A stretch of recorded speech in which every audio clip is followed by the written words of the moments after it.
Hello, I'm Taeha and welcome back to another end of the month keyboard news video. Since starting this series, we have yet to have a quiet month with no spicy drama, and February is no different, so let's jump right in. Starting with meetups, Keeb.ee hosted a meetup in Tallinn, Estonia earlier this month, and thank you to Deus Act for submitting pictures of the meetup. It seemed like a fun meetup with custom-made beers, and it's always great to see budding communities in other parts of the world.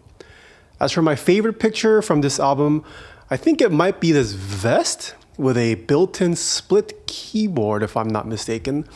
And at first I thought, why would you ever want a keyboard where your boobs are? But then I realized it might actually low-key be nice for people who use a wireless keyboard on the couch or bed. I've been enjoying playing Helldivers 2 with the boys as of late, but imagine if you could also pleasure yourself in the process. Mechanicon 2024 has been announced for June 22nd in Frankfurt, Germany.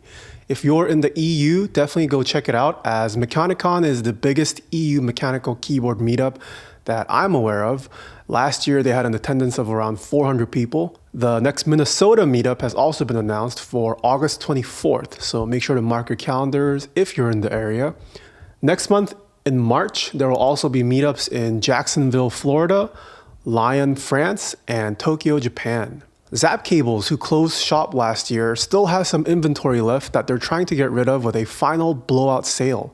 So if you'd like to try your hand at making your own custom cables or want to start your own cable business, consider picking up some materials at a great blowout price. And rest assured, Zap Cables is legit. It's sad to see they'll no longer be operating, as early on back in my early keyboard days, I did purchase some cables from them, but hopefully they'll still be around in the hobby. It looks like finally the public is looking to take some sort of legal action against Rama Works. A survey was put out by user NiceBottle7685, who was vetted by Wilba, who is trying to organize a class action to try and get some money back for their unfulfilled orders along with others. Based on his survey so far, it is estimated that Rama Works owes anywhere between 2 to 6.5 million US dollars worth of outstanding orders. Sheesh. And while I'm not too familiar with this, also consider reporting Rama Works to the Australian Anti-Scamming Center so that maybe the Australian authorities can be alerted and step in to help. Bion has come under spotlight again as an angry customer's Reddit post gained some traction. Let me preface this by saying that I don't know the whole story to this, just what was provided in the post and the comments, and that I was a participant of the Bias Round 1 private group buy, but have not purchased any subsequent products from Bion. Nothing against Bion, but just mentioning this to say that I'm not too familiar with timelines for his projects at the moment, as I don't have any outstanding orders. What I can say is that Bion at least appears to be transparent so far with the struggles that he's having, and is trying to make an effort to right his wrongs for his affected customers. He has also hired a manager recently as well to help out with his operations, who I had the pleasure of meeting. And assuming that Bion has the means to raise money somehow, I want to believe, based on my past interactions with him, that he will do his best to get himself out of this without leaving his customers in the dust. That being said, however, based on the screenshot provided by the OP, I do have to agree with the top comment, as I do think Bion's response to his paying customer was unprofessional. At the end of the day, even keyboard designers are engaging in business, whether they're handling everything by themselves or with 30 employees. And public reception is an important part of doing business. Angel, one of the co-founders of Helheim Designs, released some DMs with Streamline of Saeuvus Labs after some beef transpired over stolen artwork. I should preface that I am personal friends with Angel, but based on the evidence put forth by him, I think the story is pretty clear. This TLDR by Scotterpop is a pretty good summary of what happened, but of course I do encourage you to go through the album put forth by Angel if you are invested in this saga. But to give you a TLDR, essentially Streamline asked Angel for a SGV file of the artwork Angel was working on for the Baldur 65 PCB for free to use on his Duality prototype weight, to which Angel agreed under the condition that Streamline assured it would be his personal prototype and not for sale.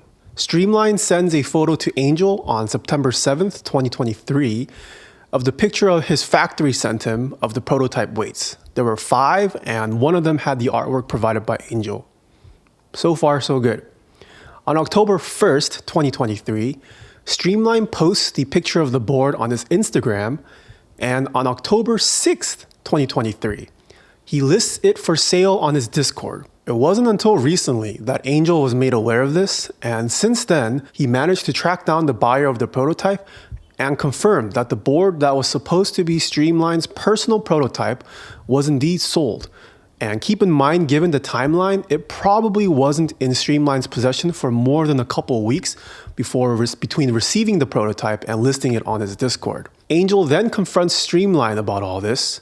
Streamline backtracks and can't provide concrete evidence, offers to compensate Angel for the cost of the weight, not the art, to which Angel counters with what his standard rate for his art would have been, which Streamline does not find agreeable, and so here we are today.